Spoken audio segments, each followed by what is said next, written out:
What's up, good people? Welcome back. I know it's been a while. Please charge it to the head and not the heart. Let me silence this. All right. So today we had a nice setup. We kind of figured out the direction that price was wanting to go. We didn't have a good entry as far as like the time frame that I personally was able to look for a trade this morning on the live call. We did, in fact, have another setup, one that we're testing. We'll kind of go over it here in a second. But yeah, lately NQ's been doing like a lot of um, selling off, at least these past few days, maybe a week or so, a couple of weeks. Um, just want to point out that you want to keep in mind that we do have new administration in the office. And with that comes new strategy that you might have to actually work around. It's a new hurdle. It's not a roadblock. It's not a brick wall, anything like that. It's just sometimes we have to make some pivots or AKA take profits a little bit sooner or make no change at all and just wait out the time. So it is the first 100 days of his presidency. He's going to be making a lot of changes, signing a lot of documents, executive orders, and whatnot. So keeping those things in mind, just be a little bit more careful when you're placing these trades, especially at certain times of the day. So let's get right into it. All right, so here we are on the charts. Monday, at least today on the 24th, there was not any like major news. So we do our prerequisites still, regardless if there's news or not. That just means that we mark out Asia. We look to see what London did during that time, and we sort of make a bias dependent upon both of those key factors. So right here we have the Asia Open, 8 p.m. and Asia close, which is 12 a.m. This is Eastern time. We look to see what did London do during that time. So if you notice here, we do have a sweep of the Asia lows that happened first because we're looking between 2 a.m. and 5 a.m. For those sweeps to happen. We have the Asia high right here, and you can see clearly that it did in fact sweep the high as well. So whenever that happens, we kind of expect that New York will do something similar, meaning price will go up and then down, or down and then up. I mean, that kind of makes sense anyway, right?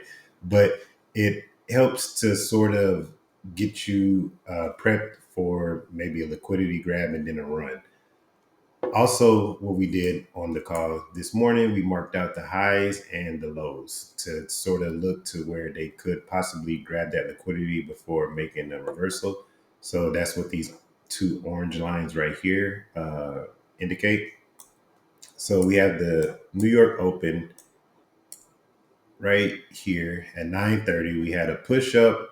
Price respected this reversal zone. It didn't quite get up to sweep that liquidity, but we had another key factor, which is this reversal zone right here.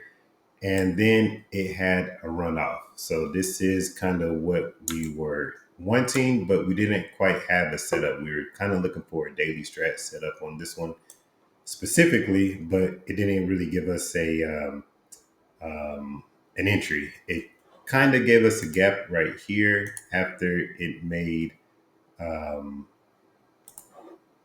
the structure towards the sell side, towards this daily line right here, and this one as well, both of these, and the liquidity that was down here, which is the orange one, which represents London lows over here.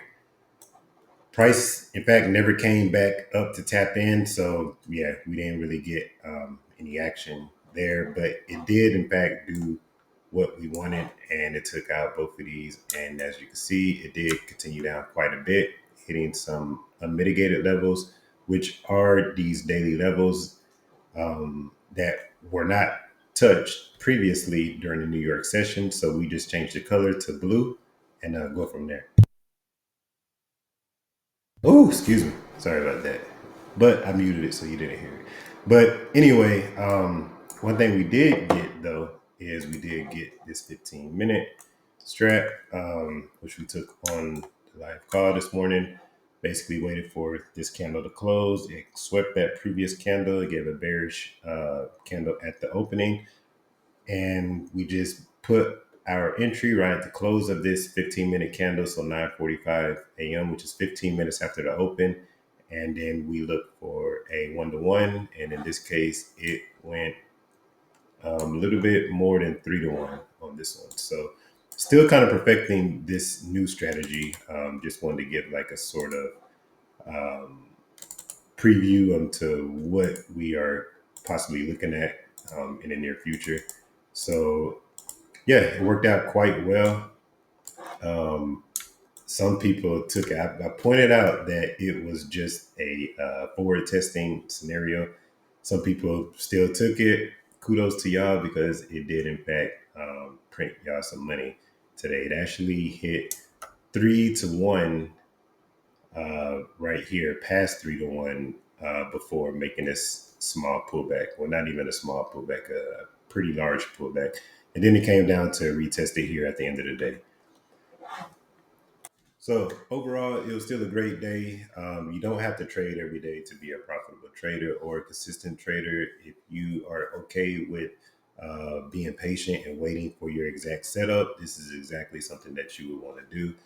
So it's still a W in the books, even though some people did get a real W by making some money. But this happens from time to time, so you don't always have to take a trade. I know it feels like you're kind of missing out if you don't take a trade on certain days, but it will pay off if you become more patient and wait for your exact setup, whatever that is, or whatever strategy you're trading.